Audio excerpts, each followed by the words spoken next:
Hey, everyone, there's this conversation that's about to happen, and the person on the other side of it, they're terrified. Absolutely terrified of what comes out of their mouth once they finally work up the courage to say it. Welcome back, it's Anna. And what I'm picking up on right now is making my stomach tight, just feeling it, because someone wants to tell you the truth. The real truth. Not the polished version, not the safe version, the messy, complicated, vulnerable truth that they've been carrying around like a weight they can't put down. And that truth, it starts with, I want to be with you, but it doesn't end there. And that but is what's making them nervous. Let me paint this for you. You may know exactly who this is, or maybe you have no idea. Maybe there's someone in your life who's been acting strange lately, more distant, more careful, like they're holding something back every time you talk. Some people get quiet when they're processing something big. They withdraw not because they don't care, but because they care so much they don't know how to handle it without screwing it up. It might feel like conversations with this person have gotten surface level when they used to go deep. Like there's this elephant in the room that nobody's naming. Like you're both dancing around something neither of you wants to be the first to say. Let's stop right here because I need you to really tune in. This reflection invites you to consider, is there someone who's been acting differently around you? More guarded, more nervous? Like maybe they start to say something real and then switch topics. Or they look at you a certain way and then look away too fast. Or they text you and delete it before sending. Or they ask you questions that feel like they're testing something without directly asking what they actually want to know. You may have noticed this and written it off, told yourself you're reading into things, that it doesn't mean anything, that you're projecting what you want to see. But what if you're not? What if you're actually seeing exactly what's there? It's possible this person has been rehearsing this conversation in their head for weeks, maybe months, playing out every version, every possible response you could have, every way it could go wrong. Some people spend so much time in the hypothetical that the actual moment becomes almost impossible to reach. They know what they want to say. They just don't know if saying it will bring them closer to you or destroy whatever they currently have. And that's the paralysis, the fear that speaking changes everything. And once it's changed, there's no going back to the comfortable in-between you've been living in. You may have been content in that in-between, or frustrated by it, or completely unaware that's where you are. But this person, they've been hyper aware, living in this constant state of, should I say something or should I not? And they're about to choose, say something. It can feel like the air pressure changes before a storm, like something's building, like you're both waiting for someone to crack first. This reflection invites you to consider, have you felt tension building between you and someone? The kind that feels important but undefined. There's something specific about what I want to be with you but actually means. It's possible the but isn't a rejection. It's a complication, a fear, an obstacle, a reason they've been holding back that has nothing to do with not wanting you and everything to do with not wanting to mess this up. The but might be timing. Like they want to be with you, but they're not in a place where they can do it right. They're dealing with something, healing from something, building something. And they know that starting something with you while they're in that state wouldn't be fair to either of you. Or the but might be fear. Like they want to be with you, but they're terrified of commitment, of vulnerability, of being seen that completely, of ruining a friendship or working relationship or family dynamic by crossing a line. Some people carry buts that are entirely internal, nothing to do with you, everything to do with their own stories and wounds and patterns. You may hear the but and immediately go to worst case scenario. They want to be with me, but they're with someone else. Or they want to be with me, but not seriously. Or they want to be with me, but only under certain conditions. And maybe that's it. Maybe the but is exactly what you're afraid of. But it also might not be. It might be something you'd understand if they could just get it out. This reflection invites you to consider, if someone said, I want to be with you, but what would you hope comes after that? Let me talk about what makes this person so nervous. It's possible they're nervous because this isn't casual for them. If it was casual, if they didn't really care how it landed, they wouldn't be this worked up about it. The nervousness tells you something. It tells you this matters, that you matter, that whatever they're about to say, they've weighed the cost of saying it versus not saying it, and they've decided the risk is worth it. Some people only get nervous about conversations that could change their life. The stakes have to be real. The person has to be important. The outcome has to matter. You may not realize how important you are to this person, how much mental and emotional space you take up, how much they think about you when you're not around, how much they replay conversations, notice details, remember things. Because people don't get nervous to confess feelings for people they're indifferent about.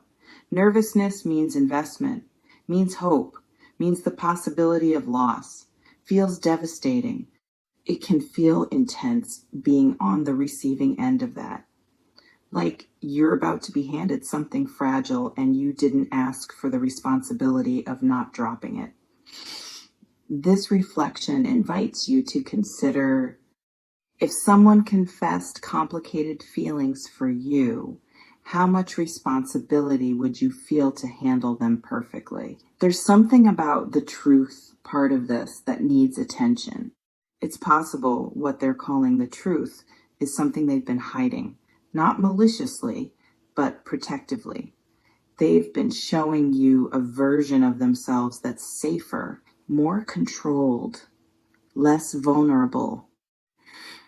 And now they're about to crack that open, show you the messy underneath, the want, the fear, the contradiction, the humanity. Some people think truth is simple, black and white.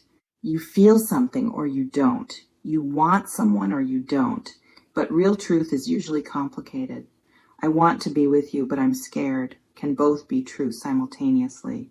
I think about you constantly, but I've been avoiding you can coexist. I care about you deeply, but I don't know if I'm ready is a real sentence. You may be about to receive a truth that's more nuanced than you expected. That doesn't fit neatly into yes or no. That requires you to sit in complexity instead of demanding simplicity.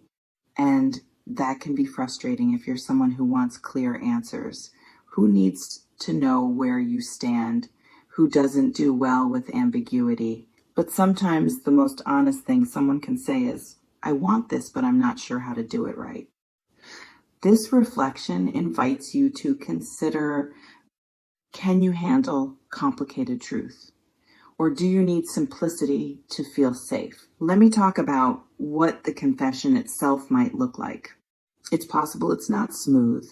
They might stumble, start and stop, say things out of order, contradict themselves, apologize mid-sentence for not making sense.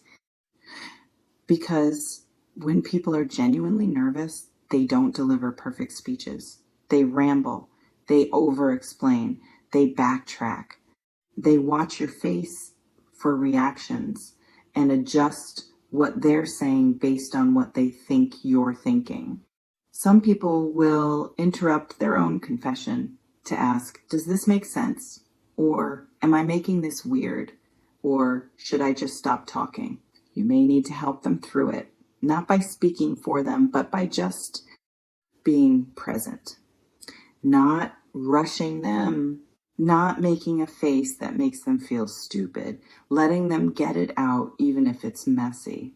Because if you shut down their nervousness with judgment or impatience, they'll close right back up, and you'll never get the rest of what they were trying to say. It can feel tempting to interrupt, to say, just get to the point, or I already know what you're going to say, or to finish their sentences for them. But don't let them say it in their own words, in their own time, because how they say it matters almost as much as what they say. This reflection invites you to consider, are you patient enough to let someone be nervous in front of you? There's something about the I want to be with you part that I need to address directly. It's possible that's exactly what you've been wanting to hear from exactly this person. And hearing it might feel like relief, like validation, like finally, or it might feel like pressure. Like now you have to have an answer, a response, a matching confession. And you might not be ready for that. Some people have fantasized about someone confessing feelings, and then when it actually happens, they freeze. Because fantasy is easy. Reality requires decision. You may not know how you feel until you're actually in the moment. You thought you knew. You thought you'd be excited or relieved or certain. But when it's actually happening, you feel confused, overwhelmed, uncertain. And that's okay. You don't owe anyone an immediate response to a confession just because they finally got brave enough to make it. You can say, I need time to process this, or I wasn't expecting this, or I don't know what to say right now. This reflection invites you to consider, if someone confessed they want to be with you, would your first feeling be excitement or panic? Let me slow down and talk about the but. Whatever comes after I want to be with you, but is going to determine everything.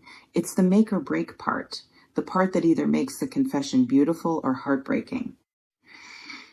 It's possible the but is something you can work with, something you can understand, something that doesn't diminish the wanting, just contextualizes it.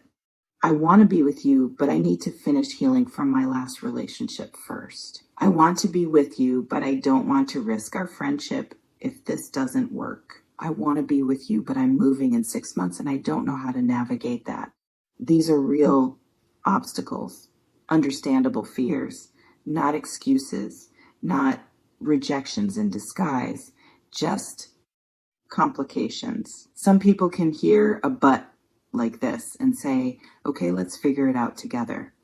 They can hold complexity, sit in uncertainty, work through obstacles. But other people hear any but after I want to be with you as a fundamental rejection. Like if the person really wanted them, there wouldn't be a but, there'd just be yes. You may need to decide which kind of person you are, because that'll determine how you receive whatever's about to be said. This reflection invites you to consider, can you accept I want you, but it's complicated, or do you need I want you, period? There's something about timing that's worth exploring. It's possible they're confessing now because they can't hold it anymore. The weight of not saying it has become heavier than the fear of saying it. Or they're confessing now because something's changing. They're moving. You're moving. Someone else is interested in you. Time is running out, and they realize if they don't speak now, the opportunity might pass forever. Some people need external pressure to push them past their fear. They can sit in comfortable ambiguity indefinitely until something forces a choice. You may be about to find out that this person has felt this way for a long time, months, maybe years, and they've been watching, waiting, hoping you'd say something first so they wouldn't have to risk it. And you didn't say anything, so now they are It can feel surreal discovering someone's been carrying feelings you had no idea about. Like, how did I miss this? Or how long have you been feeling this way? This reflection invites you to consider, if someone told you they've wanted you for a long time, would that change how you see your entire history with them? Let me talk about what you might actually need in this moment. It's possible you need honesty, complete honesty, not just, I want to be with you, but the full explanation, the real reason, the actual fear or obstacle or complication. Because half-truths are worse than no truth. Getting I want you, but I can't without understanding the can't leaves you in limbo, gives you hope without direction, want without path. Some people think they're being kind by keeping their but vague, by not going into the messy details, by protecting you from their full truth. But that's not kindness, that's cowardice. If you're going to confess, confess fully. Don't drop a bomb and then refuse to explain the wreckage. You may need to ask follow-up questions, to push for clarity, to not let them off the hook with vagueness just because they're nervous.